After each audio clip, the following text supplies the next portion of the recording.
നിങ്ങളുടെ ഫേവറേറ്റ് സീരിയലുകൾ ടിവിയിൽ വരുന്നതിന് മുൻപേ സൺ നെക്സ്റ്റ് ആപ്പിൽ കാണാം. ഇനി എല്ലാവർക്കും മുൻപേ കാണൂ. ഇപ്പോൾ തന്നെ സൺ നെക്സ്റ്റ് ആപ്പ് ഡൗൺലോഡ് ചെയ്ത് സബ്സ്ക്രൈബ് ചെയ്യൂ. പക്ഷേ താനിവിടെ വേണം നന്ദിനി.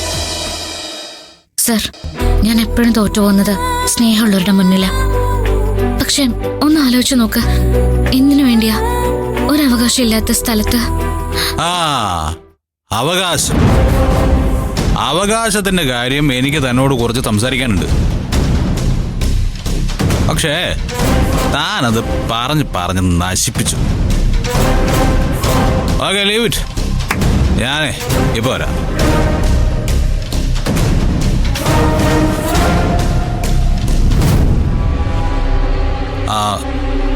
നന്ദിനി, നീ എനിക്ക് ആരാണെന്നോ എന്താണെന്നോ എനിക്കറിയില്ല. പക്ഷേ നീ എനിക്ക് ആരൊക്കെയാണ്, എന്തോ ആണ്. ശരി, എന്തോ ആണ്.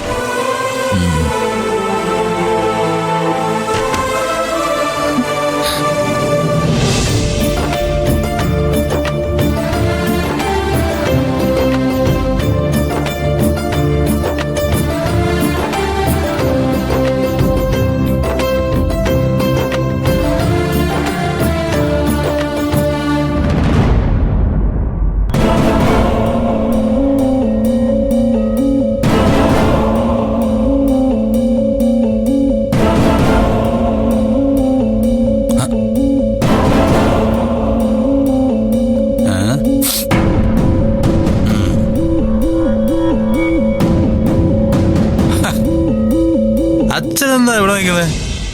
അമ്മ പിടിച്ച് പുറത്താക്കിയ?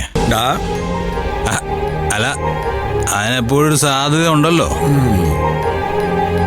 എന്താടാ ഇത്, കാലുറക്കുന്നില്ലല്ലോ. അതെ, കാലുറക്കാതെ പിന്നെ ഞാൻ എങ്ങനെ ഇവിടെ വരെ നടന്നു നിർത്തിയത്? എങ്ങനെയാ പറ. ഞാൻ അതാണോ ഉദ്ദേശിച്ചത്? അല്ലാതെ പിന്നെ മതി. നീ കുടിച്ചു കഴിഞ്ഞാൽ പിന്നെ നിന്റെ ഈ സംസാരം ഉണ്ടല്ലോ, അത് കേട്ടിരിക്കാൻ വലിയ പാടാ. അതെ, വേണമെന്നില്ല അച്ഛാ. ഞാൻ വളരെ സീരിയസ് ആയിട്ടുള്ള ഒരു കാര്യം സംസാരിക്കാനാ വന്നത്. എന്ത് കാര്യം? നമ്മുടെ വിവേകം ഉണ്ടല്ലോ, എന്റെ ഫ്രണ്ട് വിവേക്. മനസ്സിലായി. അവനെ ഇന്ന് എന്നോട് വളരെ ഷോക്കിംഗ് ആയിട്ടുള്ള ഒരു കാര്യം ചോദിച്ചു. It was really shocking. എന്താടാ? അച്ഛാ, ഞാൻ നന്ദിനിയെ കല്യാണം കഴിച്ച് നന്ദിനി എൻ്റെ കൂടെ ജീവിക്കുന്നുണ്ടെങ്കിലും നിയമപരമായിട്ട് നന്ദിനിക്ക് നമ്മുടെ വീട്ടിൽ യാതൊരു അവകാശവും ഇല്ലല്ലോ. അങ്ങനെ അവകാശമില്ലാത്ത നിലയ്ക്ക് നന്ദിനി കമ്പനി കാര്യങ്ങളിൽ ഇടപെടുന്നത് അമ്മ കോടതിയിൽ ചോദ്യം ചെയ്താ നമ്മൾ എന്ത് ചെയ്യും വച്ചാ? അച്ഛൻ അതിനെക്കുറിച്ച് ചിന്തിച്ചിട്ടുണ്ടോ? ഇതുവരെ ഞാൻ അതിനെക്കുറിച്ച് ചിന്തിച്ചില്ല.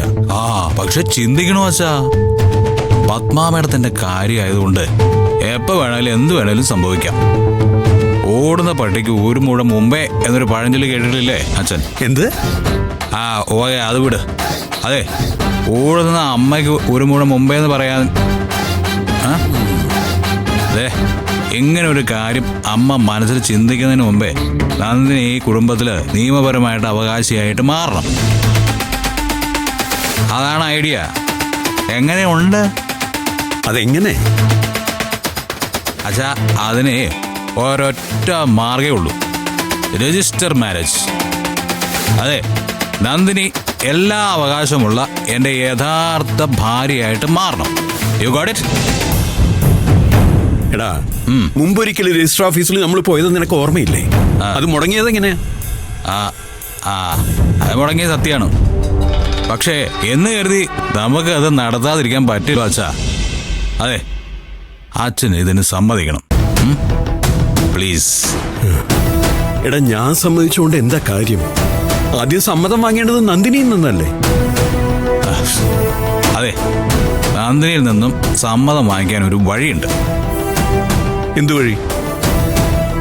അതെ, അച്ഛൻ അയാളോടൊന്ന് സംസാരിക്കണം. ആഹാ, അച്ഛാ, ഞാനിത് പറയാൻ വേണ്ടി അയാളുടെ അടുത്ത് ചെന്നതാ. അപ്പൊ അയാൾ സംസാരിക്കുന്നത് ഇവിടെ നിന്ന് ഇറങ്ങി പോകുന്ന കാര്യത്തെ കുറിച്ചാ. അപ്പൊ പിന്നെ എനിക്ക് എന്ത് ചെയ്യാൻ പറ്റും? ഞാൻ വിട്ടു.